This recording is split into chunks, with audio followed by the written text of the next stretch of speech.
Magandang araw sa inyong lahat at welcome sa aking channel.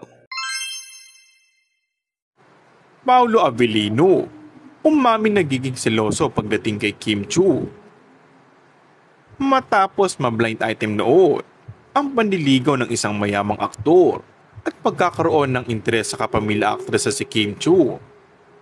Pinulutan sa blind item ang isang hindi pinangalanang karakter sa isang post tungkol sa isang nagpapaandar na rich actor dahil na-booking na may crush daw ito sa isa sa nasabing mga aktres.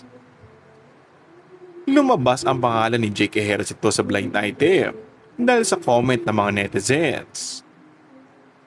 Sa interview ng Kim Pao, unina Kim Chiu at Paolo Avellino ngayong araw para sa Kapamilya Caravan sa Dubai, ay napag-usapan kung may pinagseselosa ng aktor sa dalaga. Natatawang ang ibinuking na meron dahil seloso umano si Paolo. Tila natahimik naman ang aktor at tanggap ang mga ibinuking ni Kim sa mga fans.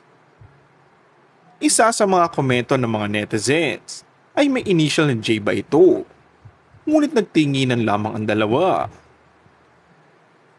Pakiwari ng mga fans ay kumpirmadong pinagsilosan nga ito ng poging aktor. Maaalalang naibalita din noon ang pagsiselos nito sa sikat na searchy na si Attorney Oliver na umamin na may paghanga sa aktres na si Kim Chiu. Kaya't simula noon ay halos araw-araw na ring ihatid ang sundo ng aktor si Kim sa programang It's Showtime. And that's all for our today's video. Kung bago ka lang sa aking channel ay mag-subscribe at pindutin na rin ang notification bell. Maraming salamat!